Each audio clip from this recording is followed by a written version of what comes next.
بعد المباراة إلى مستوى كبير في الدقائق الأولى حتى الآن من الطرفين. الترجي يستحوذ أكثر على الكرة، إدريس فاقسي يترقب بإقفال تام خاصة في وسط الميدان. كرة ملعوبة يتجاوز، يعطي أفضلية وأسبقية اللاعب الحكم هيثم جيران. كرة ملعوبة من جانب محمد بن علي، خطيرة للسياسة.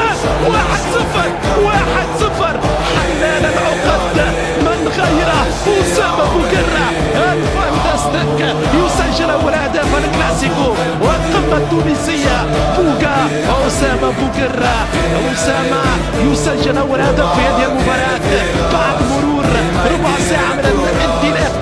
بعد كرة كانت ممتازة من محمد بن علي من الجهة اليمنى، وتفاعل جماهير الترجي الحاضرة هنا. الترجي المتصدر، الترجي بكرة محمد بن علي ملعوبة بلمسة تتجاوز كل الدفاع دون رقابة. أسامة بوقرة، أسامة قبل مواجهة اليوم لم يسبق له التسجيل بتاتا أمام السي اس اس، لا بأزياء الشبيبة ولا بأزياء الترجي والأولمبيا النباجي.